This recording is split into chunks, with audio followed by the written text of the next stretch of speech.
रामचरितमानस किस किसने सुनी है? हाथ उठाओ जरा, जिन्होंने रामायण सुन रखी है। चलिए रखिए। श्रीमद् भागवत कथा किस किसने सुनी है? प्रणाम, रखिए। दोनों कथाओं को देखिए, दोनों कथाओं का स्मरण करिए।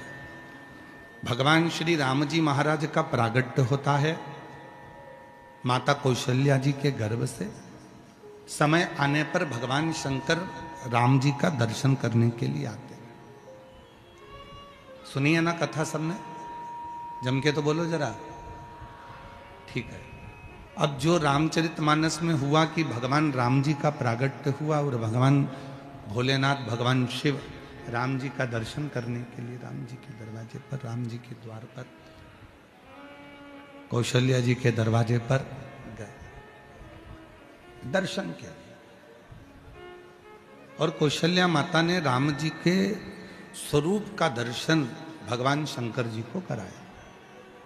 भगवान देवादिदेव महादेव एक योगी का रूप धरकर, एक साधक का रूप धरकर गए। रघुनंदन के दर्शन को आए हैं त्रिपुरारी, मस्तक पर गंगा सोहे है, हाथ में डमरू धारी। रघुनंदन के दर्शन को आए हैं त्रिपुरारी, मस्तक पर गंगा सोहे, हाथ में डमरू अलख जगाए, आवाज लगाए, रघुनाथ का दर्शन करवा दो। अलख लगाए, आवाज लगाए, रघुनाथ का दर्शन करवा दो। रघुनंदन के दर्शन को आए हैं त्रिपुरारी, रघुनंदन के दर्शन को आए हैं। आवाज लगा रहे हैं, राम जी का दर्शन करा दीजिए। मैंने सुना है इस घर में, दशरथ जी के महल में कोई बालक का जन्म हुआ है और वो बालक बड़ा सुंदर है। अंदर से एक सखी ने आवाज लगाकर कहा, दासी ने, कि बाबा तुम इतने बड़े संत होकर बच्चे के सुंदरता पर मोहित हो रहे। तो योगी के रूप में, साधु के रूप में मेरे भोले बाबा कहते हैं वो बच्चा नहीं है, स्वयं त्रिलोकी का नाथ कौशल्या जी की गोद में प्रकटा है। वो बच्चा नहीं है, स्वयं त्रिलोकी का नाथ माता कौशल्या की गोद में आया।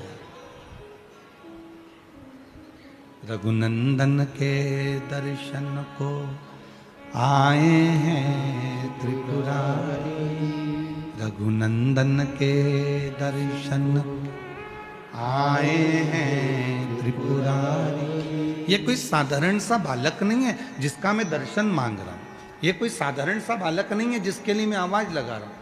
मुझे इतने में दासी कौशल्या जी के पास में बैठी हुई माता कैकेयी से कहती हैं, सुमित्रा से कहती हैं कि दशरथ जी के द्वार पर माता कौशल्या जी आपके बेटे का दर्शन मांग रहा है एक सन्यासी, एक योगी, एक तपस्वी, एक साधक। कैकेयी ने कहा उसको ले जाओ, रतन का थाल दे दो। दासी एक रतन का थाल भरकर ले गई और बाबा जी को देने लगी। बाबा जी कहे मुझे रतन नहीं चाहिए। थोड़ा ध्यान देना इस कथा पर। कई लोग कह देते हैं शंकर भगवान को इतना दूध चढ़ाना पड़ेगा 108 लीटर, कोई कहता है शंकर जी के मंदिर को सोने से जड़वाना पड़ेगा, कोई कहता है भगवान शंकर को चांदी की जलाधारी लगाना पड़ेगी, कोई कहता है भगवान शंकर को चांदी का कपाट लगाना पड़ेगा, कोई कहता है भगवान शंकर को चांदी का कलश चाहिए, कोई कहता है भगवान शंकर को चांदी की थाली चाहिए, कोई कहता है भगवान शंकर को चांदी का कटोरा चाहिए। श्री शिव महापुराण की कथा कहती है मेरे भोले बाबा को ना सोना चाहिए ना चांदी चाहिए, मेरे भोले बाबा को तो तुम्हारा दिल चाहिए। जो दे सकता है वो शिव के पास। शिव को तुम्हारे धन से या तुम्हारी संपदा से या तुम्हारे वैभव से मतलब नहीं है।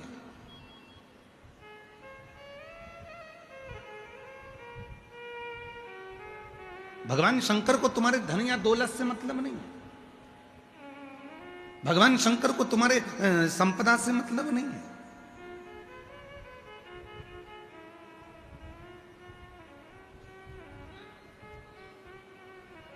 शिव को केवल तुम्हारा हृदय चाहिए। दासी आई हीरे रतन की थाली लेकर, लो बाबा झोली करो। बाबा जी बोले ये क्या है? तो कहा रतन है। शिव जी ने कहा वापिस ले जाओ, केवल दर्शन चाहिए, रतन नहीं।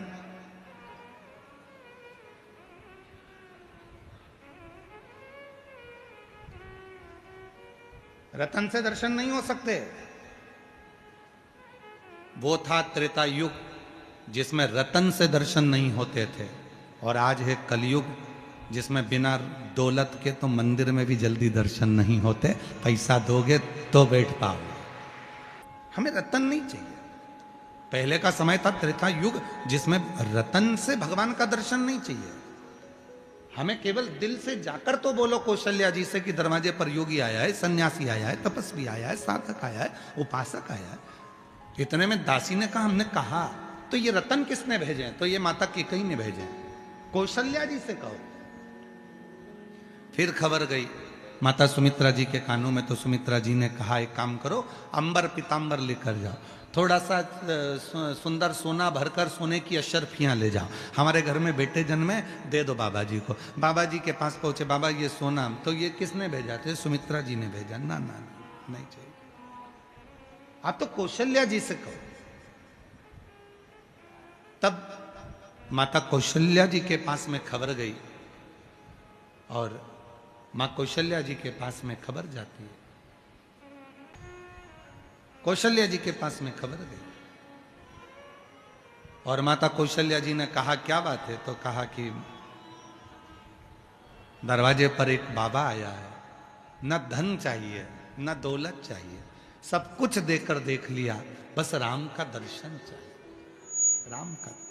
आए ना आए प्रभु कुटुंब कबीरा, अंत समय प्रभु आना पड़ेगा, वचन दिया तो निभाना पड़ेगा, अंत समय प्रभु आना पड़ेगा,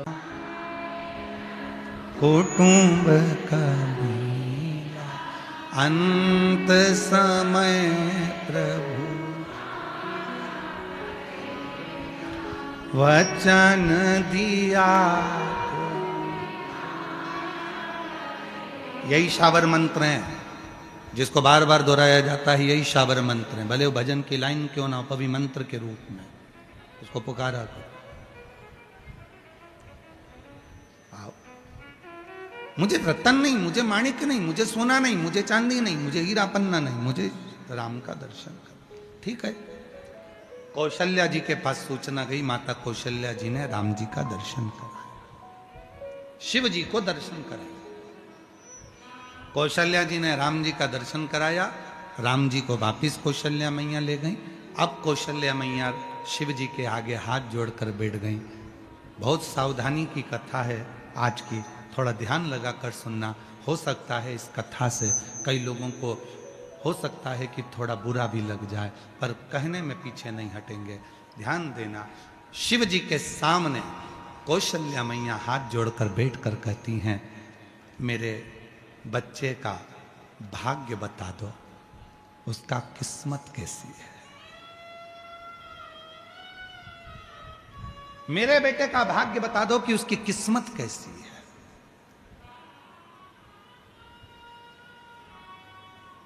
शिव जी मौन हो गए। शंकर भगवान ने मन में सोचा, मां कौशल्या जी से क्या कहूं। आज का व्यक्ति कहता है कि मैं तुम्हारी किस्मत बता सकता हूं, मेरे भोलेनाथ किस्मत नहीं बताए थे तो तुम में वो बल कहां से आ गया। शंकर भगवान स्वयं त्रिलोकी का नाथ, त्रिकालदर्शी, कैलाशी भी किस्मत नहीं बताया। शिवजी ने नहीं कहा कि तुम्हारे बेटे को 14 वर्ष वनवास भोगना पड़ेगा। शिवजी ने नहीं कहा कि तुम्हारी जानकी, तुम्हारी बहू भी वन में चली जाएगी। शिवजी ने नहीं कहा कि तुम्हारी बहू को एक ऋषि के घर में जाएगी, वहां बच्चे होंगे। शिव जी ने नहीं कहा कि तुम्हारी बहू पृथ्वी में समा जाएगी। शिव जी ने नहीं कहा कि तुम्हारा बेटा जल में समाधि ले लेगा। शिव जी ने नहीं कहा कि तुम्हारे बेटे को 14 वर्ष तक वनवास झेलना पड़ेगा। शिव जी ने नहीं कहा कि वन वन में एक बेर खाकर भी अपने जीवन को जीना पड़ेगा। शिव जी ने नहीं कहा। क्यों? कौशल्या जी कह रही हैं, बाबा मेरे बेटे का भाग्य बता दो।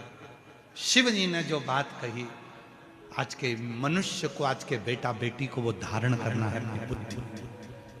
कौशल्या जी हाथ जोड़कर कहती हैं, मेरे बच्चे का भाग्य बता दो। शिव जी कहते हैं, मैं भाग्य नहीं बताता, भाग्य बना देता हूं। भाग्य नहीं बता, भाग्य बना देते हो? हाँ, तो मुझे क्या करना पड़ेगा? शंकर भगवान ने कहा, सुनो कौशल्या मां, तुम्हारे बेटे से इतना जरूर कहना कि रोज प्रतिदिन एक पार्थिव लिंग का निर्माण करना और पूजन करना। यदि आप लोगों में से कोई राम पथ गमन गया हो, राम जो 14 वर्ष के लिए वनवास गए थे, अयोध्या से लंका तक का जो रास्ता उन्होंने चुना था, जिस मार्ग से वो गए थे, पूरे राम पथ गमन को भारत सरकार ने बना दिया है। भारत सरकार ने जो राम पथ गमन बनाया है, उस राम पथ गमन पर एक बार गाड़ी लेकर जाना, जहां जहां राम रुके थे उस स्थान पर रुकना। वहां राम जी के मंदिर कम मिलेंगे और शिव जी के मंदिर ज्यादा मिलेंगे, क्योंकि राम जी जहां रुकते थे वहां जो एक शिवलिंग की स्थापना करते थे। राम जी जहां रुकते थे वहां शंकर के शिवलिंग की पूजन करते थे। राम जी जहां रुकते थे वहां पार्थिव लिंग का निर्माण करते थे, पूजन करते थे। तो माता कौशल्या जी से कहा, अगर तुम्हारे पुत्र को एक चीज कहना कि राम बस इतना करना कि शिवलिंग की पूजन जारी रखना, तो जीवन में कितना भी दुख आएगा, कितनी भी तकलीफ आएगी, कितना भी कष्ट आएगा, सब धीरे धीरे धीरे समाप्त होगा और तुझे बल मिलता रहेगा, तुझे बल मिलेगा।